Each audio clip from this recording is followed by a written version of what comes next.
Okay. Once again, thank you so much for attending our first training of the semester on regulatory mastery. This one is focused on conducting research with USU students, and we're going to talk about the regulatory compliance aims that are most closely associated with those items. And so we're going to start off with a little discussion about the Institutional Review Board. The Institutional Review Board is an independent committee that is charged with the ethical review, revision, and approval of research involving human participants. Members of USU's Institutional Review Board further the university's research mission by prospectively reviewing proposed research involving human participants to ensure the protection of those research participants. We are looking for justice, beneficence, and respect for persons in all of USU's research involving human participants. We look to create a culture of ethical concern and prioritization of research participant interests in the research. And then finally, we also do have compliance aims along with international, indigenous, sovereign, federal, state, local, and university requirements for conducting research with human participants. The IRB is situated within the Human Research Protection Program, which is a broader infrastructure for the ethical conduct of research with living people. So the Human Research Protection Program is the umbrella within which the IRB sits, but it sits right alongside USU employees and students. Each of these three areas, the Human Research Protections Office and the offices that it coordinates with, the IRB, and of course the researchers themselves, share in the goal of promoting infrastructures for research at USU that prioritize the protection of human research participants in all work. And the IRB and researchers themselves who conceive of and implement those protections are arguably among the most important of those. And all of these entities work together to ensure that protections are in place for living people, for living people's information, and for specimens that have come from living people. At USU, the infrastructure for the Human Research Protection Program is overseen by the Vice President for Research, who is currently Dr. Lisa Barreau. And a lot of her responsibilities are delegated to the Human Research Protections Office. So the day-to-day aspects of implementing and overseeing the Human Research Protection Program fall to the Human Research Protections Office, of which I am a member. So we'll start with Utah State University IRB review standards. This is just meant to set the stage for the discussion that we'll be having about working with your own students. And so we have two prevailing standards that we use at Utah State University.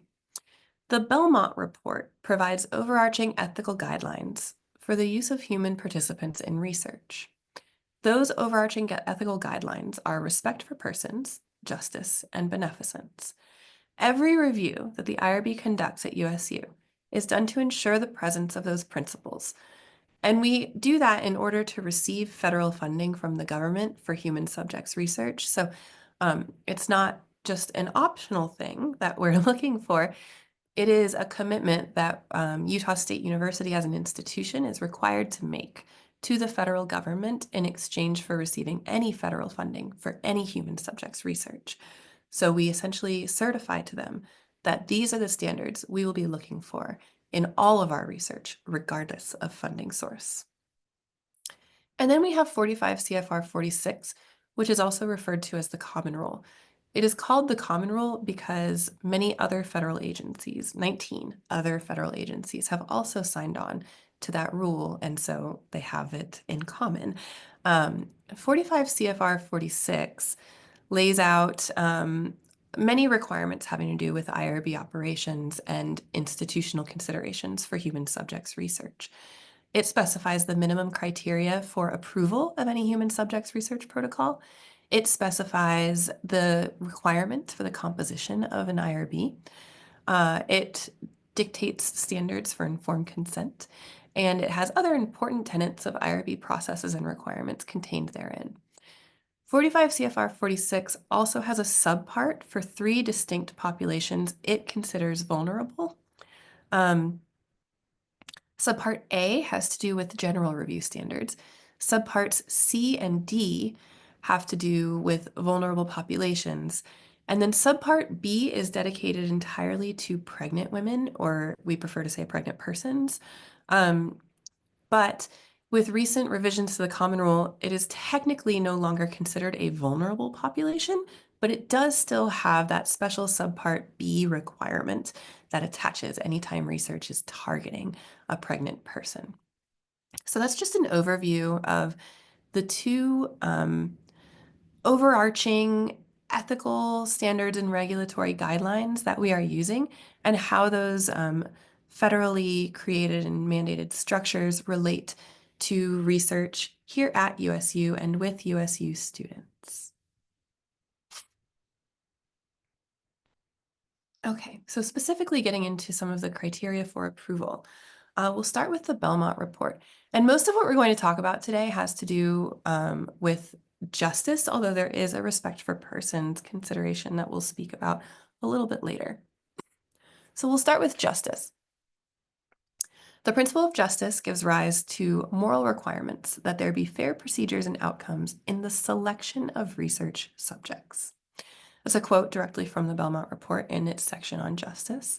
And so it is saying that the IRB has to look at whether there are fair procedures and outcomes in the selection of research subjects, certainly in carrying out the research as well. But the selection of research subjects is something that IRBs are asked to give specific attention to during the review process. And here's another section having to do with justice from the Belmont report. The selection of research subjects needs to be scrutinized in order to determine whether some classes are being systematically selected simply because of their easy availability, their compromised position, or their manipulability, rather than for reasons directly related to the problem being studied. Even if individual researchers are treating their research subjects fairly, and we assume that they are at Utah State University, and even if IRBs are taking care to assure that subjects are selected fairly within a particular institution, unjust social patterns may nevertheless appear in the overall distribution of the burdens and benefits of research. Although individual institutions or investigators may not be able to resolve a problem that is pervasive in their social setting, they can certainly consider distributive justice in, again here, the selection of research subjects. And so twice in the Belmont report, we are asked to pay special attention to selection of research subjects. And then one last provision from the Belmont report in its discussion of justice is that a special instance of injustice results from the involvement of vulnerable subjects. Certain groups may continually be sought as research subjects owing to their ready availability in settings where research is conducted. And they should be protected against the danger of being involved in research solely for administrative convenience. So that's an overview of the Belmont Report Principle of Justice as applied to the topic that we're here to talk about today, the involvement of USU students in research. And we'll spend quite a bit of our time talking about the convenience of using students and how that can be both a benefit to research and a hurdle that has to be dealt with in terms of making sure that research that's being completed at USU is in compliance with the Belmont standards. Move on now to the Common Rule. I'm going to take just one moment.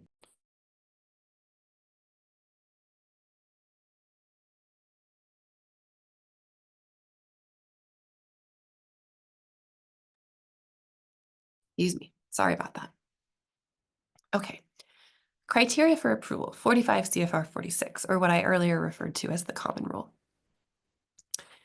There is a subpart of that, 45 CFR 46, section 111, that deals specifically with the criteria for IRB approval of research. And if you are interested in learning more about all of the approval for research, the criteria for approval of research, I hope that you will consider joining our February training, where we will go through each of these in detail, as well as some things that are specifically tied to state requirements and accreditation standards. But for this purpose, we will focus on the criteria for approval that deal with equitable selection of subjects. So, Subpart A of Section 111 indicates that in order to approve research covered by this policy, the IRB shall determine that all of the following requirements are satisfied. And the third one listed in that section is that selection of subjects is equitable. And so we are supposed to, as an IRB, this is a direct quote from 45 CFR 46, by the way.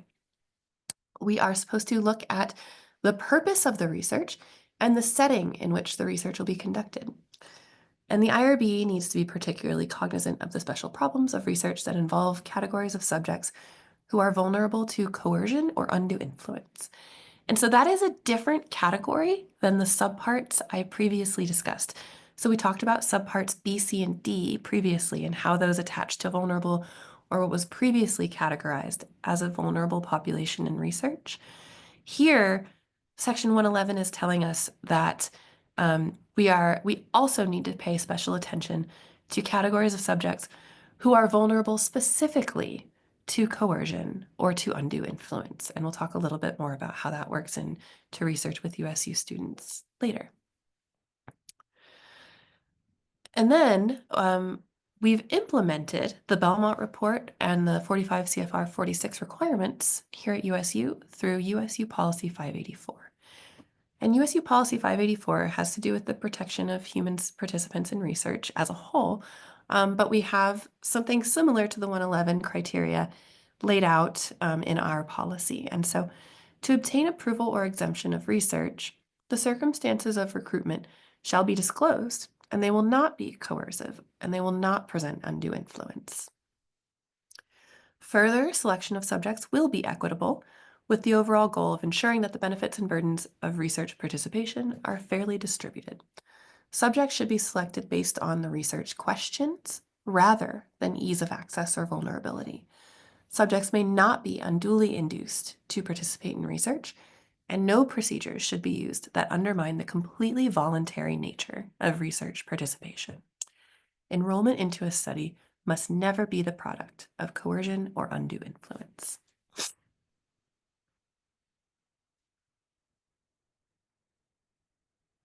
Some key considerations for the Utah State University setting. This is kind of a roadmap of the specifics that we'll be talking about throughout the rest of the training today. So we're going to briefly touch on each of these topics: recruitment processes, how FERPA impacts data collection activities, compensation structures, informed consent when teachers are researchers, and navigating teachers conducting research on or with their own students. So let's get started by talking about recruitment.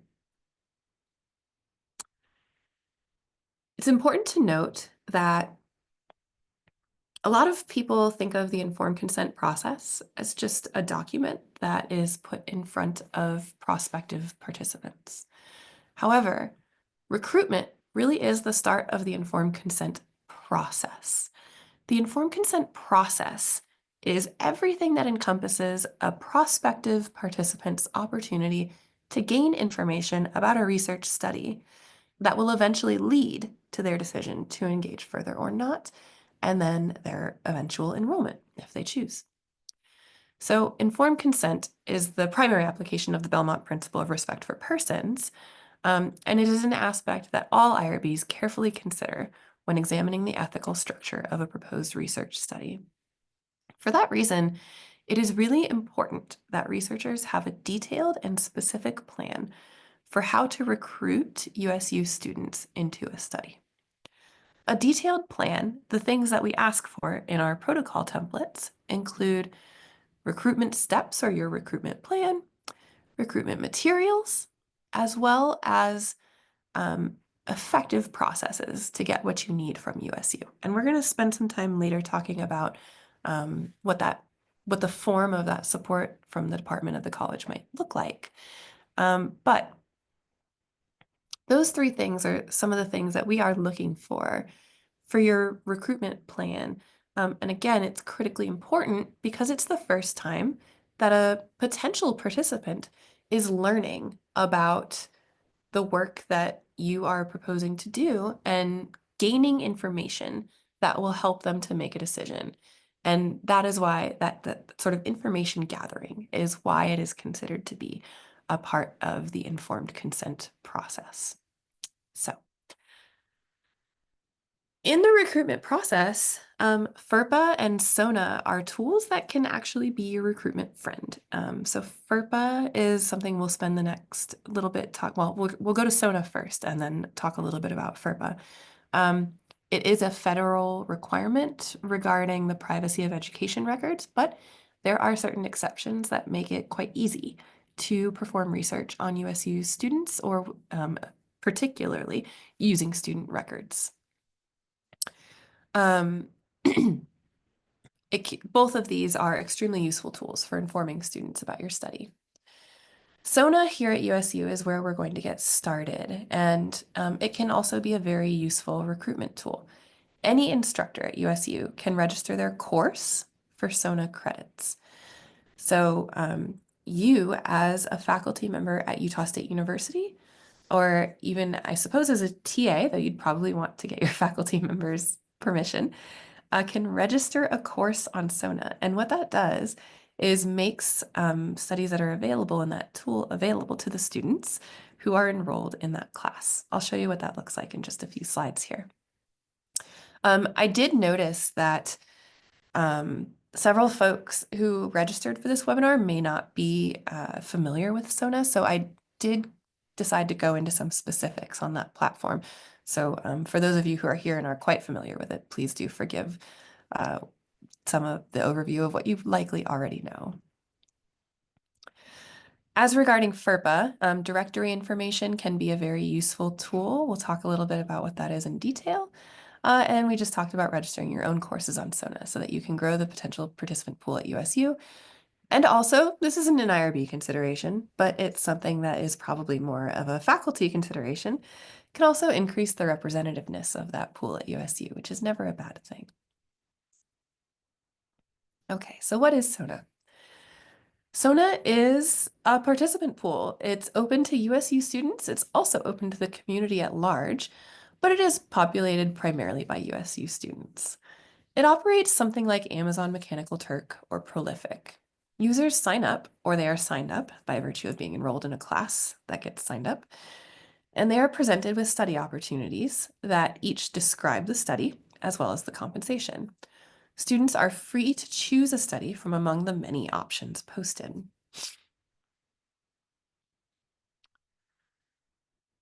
If you are going to add a course to SONA, there are a few things to be aware of. Excuse me just a moment.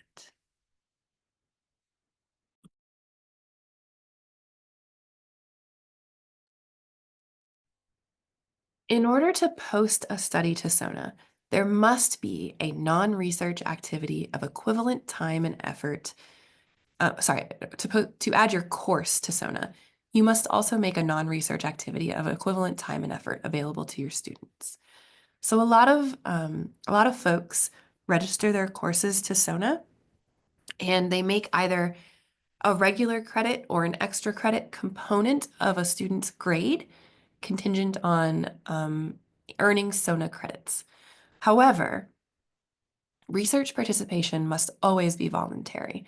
And so one of the ways that we ensure and we certify again to the federal government, to our accreditors, to any auditors, that student participation in research is entirely voluntary, is that students can have the opportunity to go into SONA and they can, earn those credits for your class through SONA or through another avenue. And that's important for voluntariness of research because, of course, even if you don't know what research project you're asking students to engage with, by requiring SONA credits, you are somewhat requiring research participation, which should always be voluntary. But also, there are not always enough opportunities in SONA for all students who are registered to complete the required number of credits. And so it is critical that you have, before you sign your course up for SONA, a non-research activity of equivalent time and effort that are available to your students to also obtain those credits. Another thing that's important to know is that you will not know which study your students participated in. You will only know that they've met a certain number of credit requirements for something that has been posted on SONA. And so some faculty have come to us and asked if they can post their study and their class to SONA and require their class to engage with their study. And the answer to that is no. And in fact, the system wouldn't even allow you to do that. You only know that a student has completed a required number of credits in SONA, and you would not know ever which particular credits those were.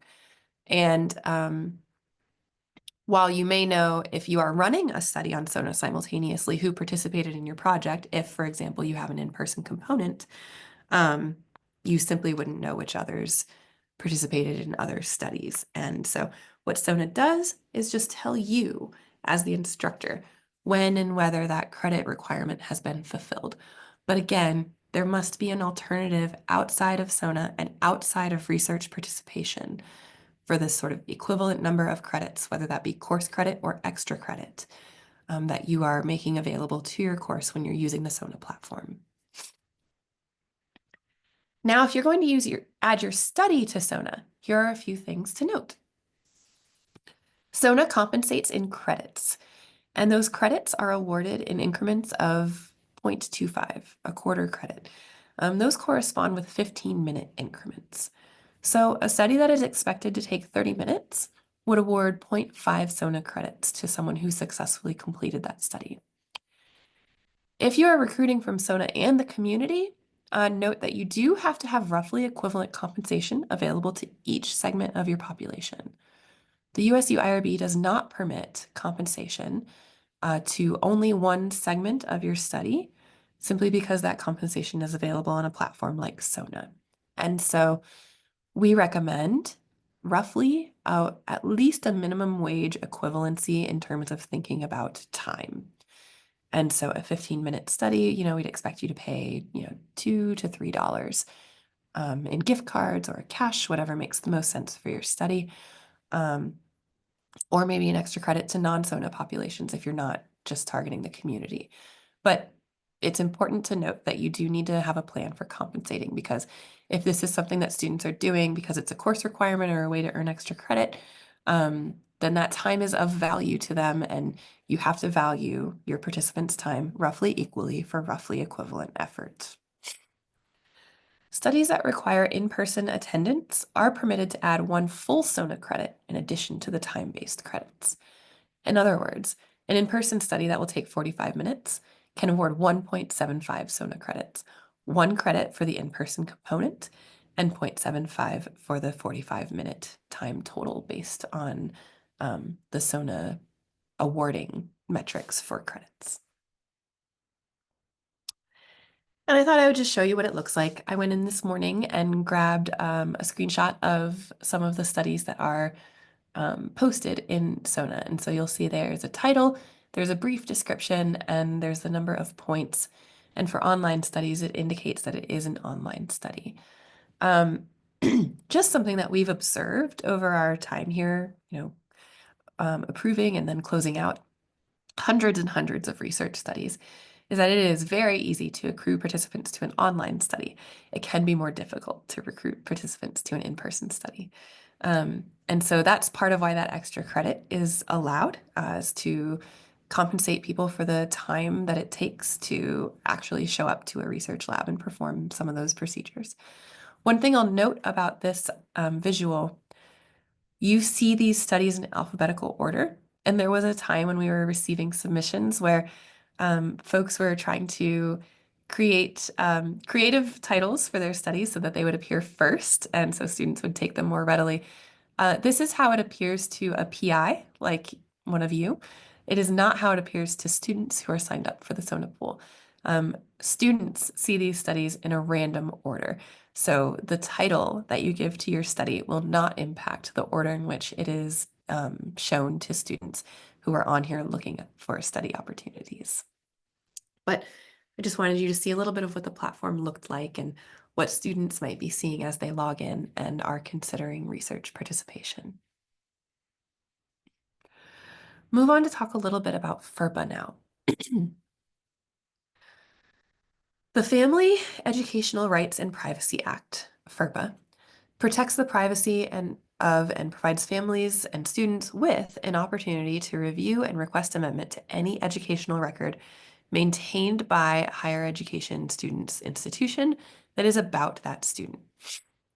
That includes things like behavioral or disciplinary records, student test scores, standardized test scores, records created during visits with a school psychologist, and quite literally any other record that the institution maintains about a student and which directly or indirectly identifies that student. And so here on this slide, we have some highlights about FERPA itself and what it does and what it does not do.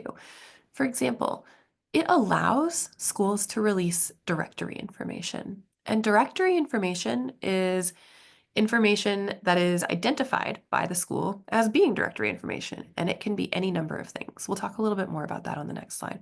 But it's important to note that it allows a school to release directory information, but it does not require a school to release directory information. So USU can say that they decline to share directory information about students with anyone, including USU faculty and staff. FERPA also permits USU students to opt out of any sharing whatsoever of their information. This becomes important later when we talk about sources where you might obtain information about USU students to recruit them into your study or to use their information in your study. And then, with some exceptions, it requires specific affirmative informed consent to share identifiable education records that are not considered directory information. And so a lot of research with course records, for example, would require specific affirmative informed consent or require that it meet one of the exceptions that we will go over momentarily. Okay, first exception is directory information. In some cases, FERPA permits access to identifiable education records under circumstances other than with a student's express permission or informed consent. What is and is not directory information must be set annually by Utah State University in its Notice of Privacy Practices. So it's pretty easy to find online. The registrar's office maintains the annual notice and identifies what is and is not directory information. Here are common examples that USU's registrar's office have historically considered to be directory information: a student's name, their address, a telephone listing, email address, a photograph, a date and place of birth. Although in my experience, USU will not give that out, but it is considered to be directory information. A major field of study, grade level, enrollment status, for example, undergraduate or graduate student, full-time or part-time student, dates of attendance, participation in officially recognized activities and sports, weight and height of members on athletic teams, degrees, honors, and awards received, and the most recent educational agency or institution attended. Now, we all have to take the annual compliance trainings, and in there, I do want to point out that we've all been trained on students' abilities to put a block on their information being shared. And so if a student has done that, that record is primarily on file with the registrar's office and other people who have advisor access in Banner.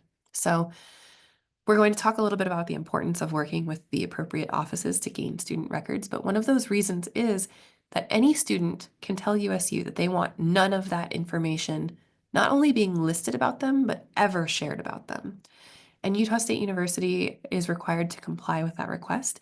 And it's very important for things like, for example, the most common use of those directory blocks are for students who have endured stalking or harassment on campus. And so they don't want to be able to be easily found. And it's critically important that USU, and thus researchers conducting research with USU students, respect those requests that this person not be able to be found. So if you were just, for example, looking at your class roster, you might not know who has a directory block on their record and who does not. And that's why, even though you will have access to some of the records that you want to use in your research or some of the contact information that would be easy for you to obtain, going through that secondary office that does have that information would allow you to conduct research in a way that complies with FERPA's requirements of a student's preference essentially not to be found. Another exception is records that have been fully de-identified by the appropriate office.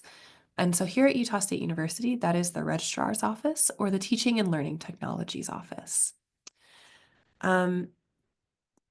They have been incredibly helpful allies in the research endeavor, even though they are not situated within a research infrastructure. The folks who staff these offices have been more than helpful in terms of making sure that they are doing what they can to get researchers fully de-identified course records for performing research using USU student course records. And if they are fully de-identified, then um, you would not require an affirmative release from the student. FERPA also permits the release of records without student permission if the disclosure is in the student's legitimate educational interests. We go over that just to be comprehensive in the exceptions that are under FERPA, but that exception rarely occurs in the research context. However, this is the most commonly used exception in the conduct of research. If you are conducting studies for or on behalf of the educational institution in order to do one of the three things listed there, and for captioning purposes, develop, validate, or administer predictive tests, administer student aid programs, or improve instruction, then you could also access those records absent explicit student permission. Now, this does require that there be an agreement or a formal partnership in place between the researcher and the institution. So typically at USU, it takes the form of an MOU. I see that there are a number of researchers here from CHAS, and CHAS has worked very closely with us to actually create a template MOU that can be utilized if a researcher at USU in CHAS is interested in using student records for a research purpose. And essentially, the requirements there are that the department and the college office sign off on, yes, this is something that is being done that we think will improve instruction at USU. And then on the back end, the MOU requires that you share your research findings back to the department and to the college office that signs off on that. And that allows USU to demonstrate its compliance with FERPA if ever the Department of Education or the Office for Civil Rights comes knocking. And it also does allow the college and the department to benefit from the work that you are performing using student records at USU. So these are, again, some very common exceptions to obtaining explicit student consent to use their records. Now, if you're not going to utilize one of those exceptions, just some important things to note regarding how FERPA will impact your research plans. Letters of information or other passive processes will almost never be sufficient in terms of using records maintained by USU about that student if it's not under one of the previously mentioned exceptions. The students must affirmatively give their permission for researchers to access that information, even if you already have access to it because you are their instructor. That's a critical component of FERPA. If it's not being used for the student's legitimate educational interest and it's not being used for one of those exceptions, then students must give their express informed consent. And that informed consent document must also identify the assignments or records that will be utilized in the research with sufficient information that the student can reasonably understand what of their records are actually going to be utilized. So it is generally not sufficient to say, items throughout the course will be utilized. you would need to specifically identify the things. And it's okay to be over-inclusive. If you're not sure right away, but you need to move forward with your project and your informed consent process, you can be over-inclusive. You could say every assignment listed on the syllabus. And that way the students can refer to the syllabus. They have a reasonable understanding of the academic records that are being asked to be accessed, and you can move forward. And if you end up using, not using 4 of those, that's fine. But what would not be fine is the reverse, if you needed to use an assignment that you didn't have the express permission from students to utilize.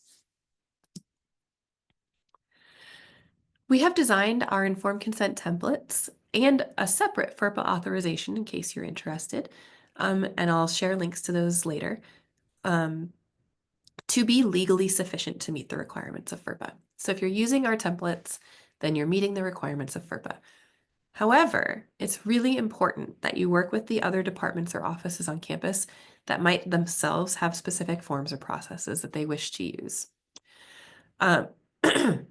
Again, we've designed our consent forms to meet those requirements, and we've also worked really closely with representatives from the registrar's office, as well as teaching and learning technologies, so that our processes have designed templates and websites and forms that make this process smooth for USU researchers.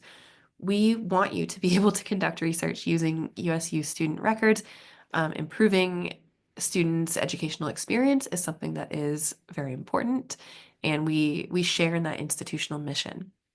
So we have partnered with these offices, but sometimes updates happen, or sometimes administrations change, people go in and out, and new requirements that we aren't aware of might be in place. So it's important to work with the required offices and processes early so that you're not surprised by like late arriving forms or a new process requirement that you weren't previously aware of that holds up your ability to conduct your research. And that also just speaks to your ability to very clearly communicate your recruitment plan in your IRB protocol, which of course is something that we've already covered and is a critical component of gaining IRB approval. So we've spent some time talking about student records and using students broadly, so not targeting your own students in particular. We're going to spend the next little bit talking about experiments or interventions using your students. And this is one of the trickier spaces because there are a lot of ethical considerations that need to be taken into account when conducting research using your own students. But we also recognize that in many cases, that is the appropriate place for research to be conducted. And so just wanted to spend a little bit of time talking with you all about the things that we are required to examine and find before we can approve a research project where a faculty member is working with students of their own. So here are some key ethical considerations when you're planning a research project with your own class. Is your class or are your students the appropriate sample for your research questions, or are they merely convenient to access? Recall that the Belmont Report and 45 CFR 46 require the IRB to closely examine the research setting to ensure that participants are not being contacted simply because it's where it's convenient for the research to be performed. So when we are closely examining those aspects, we're asking ourselves during our reviews whether that class is the appropriate sample for the research question. In many cases, the answer is yes. If the research question, for example, is whether a new teaching strategy increases the cultural competence of students in the field of psychology, it makes sense to use a psychology course on cultural competence to test that theory. If, however, your research question is more broad, such a sampling strategy of using your own students might not be appropriate. For example, a research question regarding student food security would be better served by sampling a random draw from the USU student population rather than students who are enrolled in your own course. Or perhaps even oversampling students who qualify for federal student aid, so students who are maybe more likely to have issues with food security.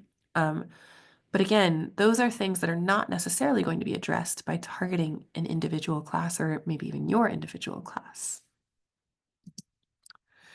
Another key consideration are students paying to be in the space where this research will be conducted?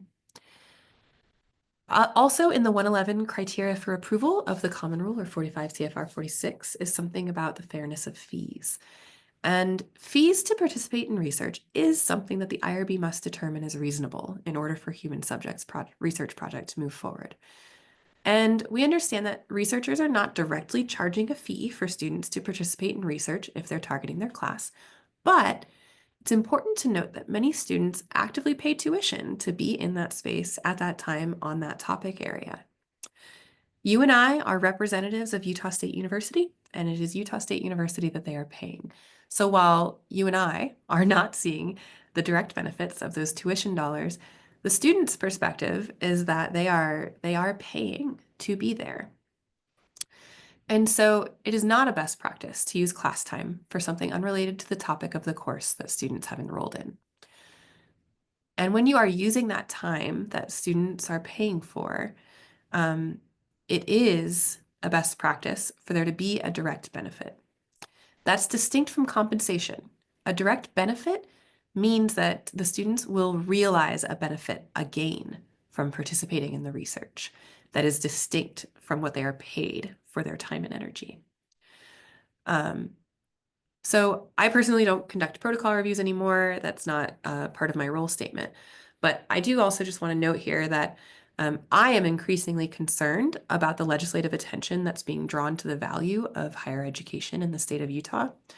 And I think that the impacts of that are being felt by both students and faculty. And that issue doesn't seem to be going away. So if you are using your own class and you are using a space where students are paying tuition to be there, I would just personally implore you to be judicious about how that class time is spent in the wake of this increased attention in that space. Having said that, the IRB has the utmost respect for academic freedom in teaching.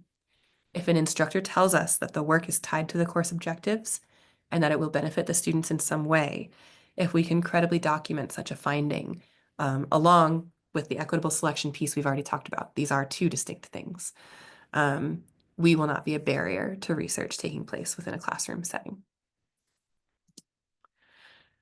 Another key ethical consideration is how free do students feel to say no or withdraw from the research.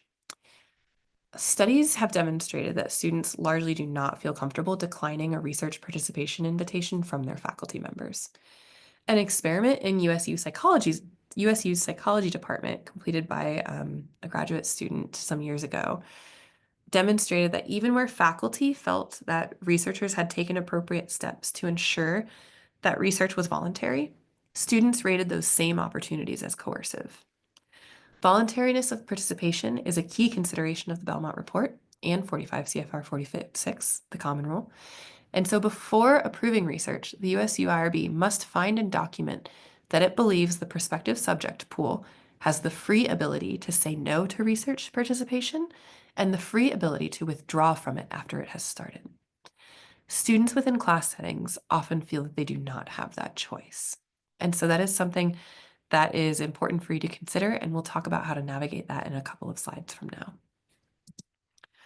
Finally, if the study is being structured as an experiment, the IRB must consider how benefits are being monitored and extended to the participants.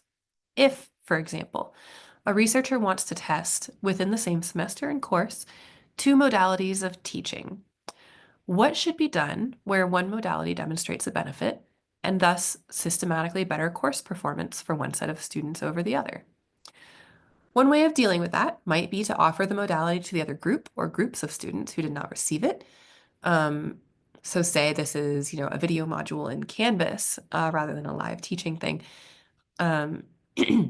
Once the study is over, you could make that same modality available to all students. We understand that's not always possible. Sometimes the study lasts the full semester and you won't know until after the semester has ended whether those benefits extended disproportionately or systematically to one side or the other. And so another approach is to have a plan for adjusting performance metrics for the course in order to ensure that students are being graded equally. So that could be a grade adjustment. It could be something like not counting responses on a quiz that students in one learning group systematically got wrong and another learning group systematically got correct. steps like that. The important part here is that it be actively monitored and then considered in terms of course performance. You don't want to disadvantage, one half of your class relative to the other for the benefit of a research project.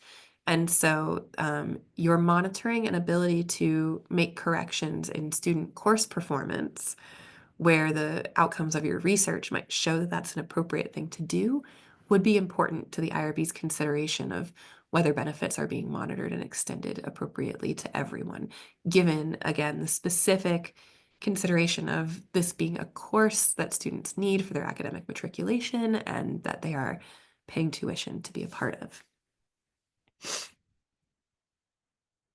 Okay, so let's talk about navigating some of those pieces. So, USU has a robust culture of practitioner researchers, and it can make things complex from a human subjects research standpoint, but it shouldn't be viewed as inherently bad. It just requires additional safeguards. Lots of people wear two or more hats in their daily lives, and the key thing to remember when conducting human subjects research with participants who are at risk of undue influence is simply not to wear your multiple hats at once. I like to use this TV show as an example of a good way to think about approaching your research project. So I don't know if anyone on here has seen Severance, Apple TV show. The premise of that show is that people willingly agree to have no recollection of their in or out of work lives, depending on the space that they're in. So when they're in work, they refer to themselves as innies. They don't know anything about their personal lives. When they're at work, the only recollections they have regard their work and their experiences in that space. They leave work and become outies, a person who lives their personal life with no recollection of their workplace or work day. They wouldn't recognize their coworkers if they saw them on the street. And so they have this split that occurs. And so I think it's a sort of a fun illustration of folks who are wearing two hats, a researcher and an instructor. Those are not always the same hat. And so approaching research with students in a similar, though arguably much less drastic approach, is a nice way to sort of think about how you might design your research project. So as you're designing your research project, to the extent possible, not every research scenario allows for this. You want to pretend that you don't actually have access to your own students or to those records. You're designing a research project as if you are an outsider. Records and spaces that you have access to by virtue of your daily role in that classroom should be thought of as distinct from your access as a researcher conducting a research project. Those records and spaces are for your innie teacher, instructor role, and your researcher hat is your outie role. And we have a guidance document that talks about how you might approach this, and there's a link for that on the resources slide at the end. It also talks about what we'll discuss next, which is that you can't always avoid knowing things about your class or being in that, because that really is the best setting for the work that you're interested in doing. So where your students are your subjects, using existing data where you can is always a best practice. It minimizes the ask for your own students. And in many cases, again, you can work with a central office to obtain the data, and it eliminates the ask altogether. You can involve a third party in your research that doesn't have a relationship to the students in your class. So the way we see that carried out at USU is often a colleague coming in and collecting, talking to students about the study opportunity and conducting the informed consent process, but holding that information from you as the PI until the semester has ended, until grades have been entered, and until you and that student are no longer connected by virtue of your role as an instructor. Another way, so this one is for where you do need to be more intimately involved with your students as the study progresses, is to see if your I meant to say college there, is interested in the benefits of your research project. If you're able to articulate the likely benefits of trying out a new practice or taking a different approach to a module in your coursework, it probably makes better sense to implement it with the whole class.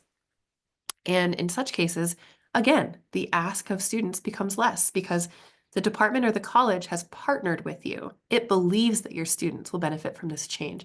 It believes that future students will benefit from what you are able to learn.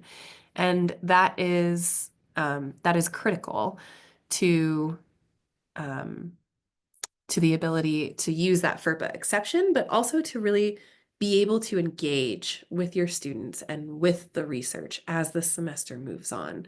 So again, here we're focused on minimizing the asks of the participants because again of that relationship between you as the instructor and the students themselves. Um, minimizing overlap between core content and research procedures, again, using classes only where the topic of the research is intertwined with the core content of the course itself. But also taking care not to take too much time of in your class. Say you're just allowing another person to come to your class and pitch a research topic. A lot of institutions have a requirement that it only occur at the end of class and only for 2 minutes. We don't have those kinds of requirements here at USU, but making sure that you're minimizing the impact of research asks on class time is something that we do ask people to be cognizant of. One other thing worth mentioning here that's not on the slide is making sure that extra credit is consistent and fair. A lot of faculty say, oh yeah, I'll give students extra credit if they participate in your research project. But again, going back to that rule for SONA and that rule for voluntariness of participation, there must always be a non-research extra credit or credit opportunity that is of equivalent time and effort. And our recommendation for a best practice there is actually that the research team manage that rather than you. That way, you, as not a member of the research team, don't know what participants participated in what research project. Sometimes that's not important in research focused on, say, teaching and learning. But sometimes it is important if someone's going to participate in, say, a study about substance abuse, or perhaps a student who has endured trauma in the past. Those are things that, by virtue of their participation, you might learn something about them. And that might be something they would not prefer you learn. So designing an extra credit opportunity that the research team then can also administer as a non-research participation, but then just return to you a list of names or a list of A numbers of people who should have that credit. That is the gold standard best practice for making sure that extra credit is consistent and fair and equitably applied. For those of you who are going to use colleagues in your research, here's an outline of tasks that would make one a researcher. And so if you are going to have a third party come in to recruit your students, for example, the act of talking to students about the study or obtaining informed consent of the students does indeed make them a researcher. And so they must have city training and they must be added to the protocol in order to do that.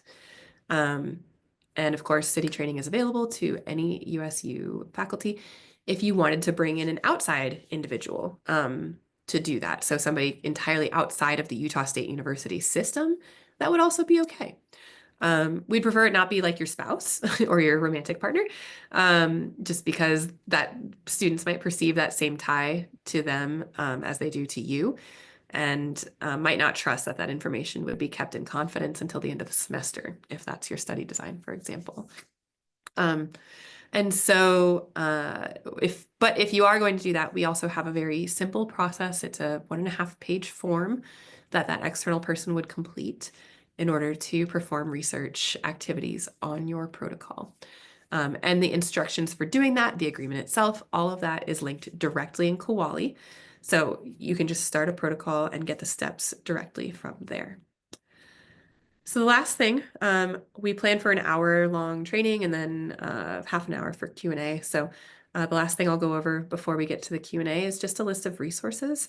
I will also provide this in the chat as a PDF so that you have those clickable links right now rather than having to wait a couple of weeks until we can transcribe and get this on the website. So the Belmont report, of course, references all of those pieces that we talked about earlier regarding justice and respect for persons in the design of human subjects research.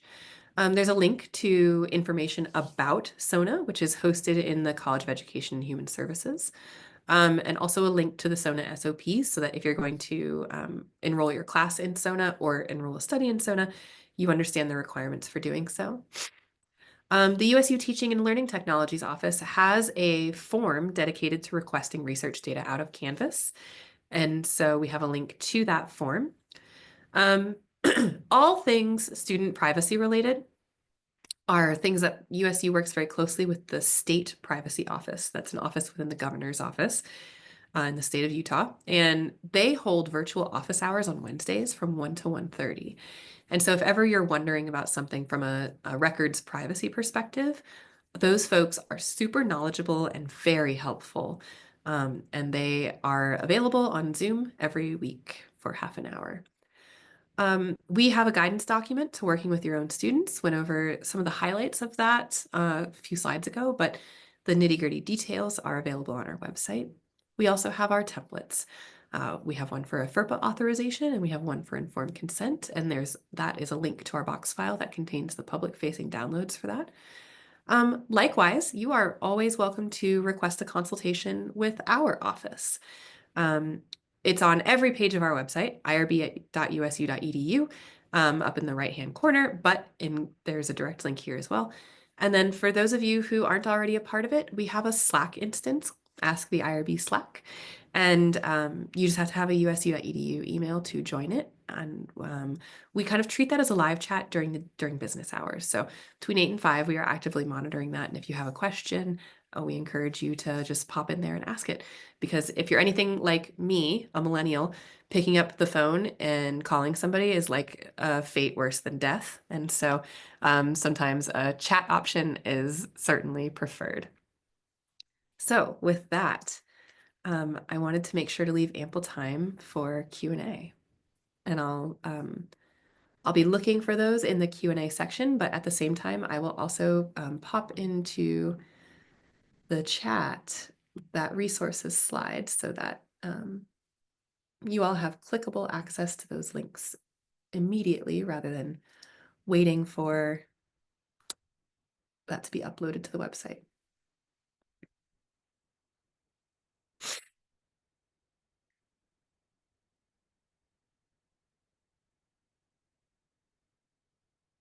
Okay, I don't see any questions coming in. So if you come up with any, please email me, nicole.vouvalis@usu.edu, or certainly you can always reach out to our general email, irb@usu.edu, and we will get back to you as soon as we can. But before you go, just wanted to remind you that we have some upcoming trainings. Our February 16th selection is on unlocking the IRB approval process. March 24th, informed consent waivers and alterations. And April 28th, I'm approved. Now what? The responsibilities investigators have after obtaining IRB approval for keeping in touch with the IRB about things that might crop up in their research.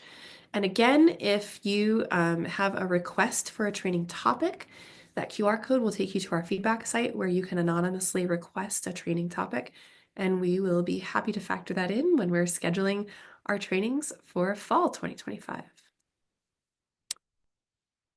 So without any other questions, then I just want to thank you for attending. Thanks for your time. And we look forward to being of assistance for any projects that you're planning with USU students.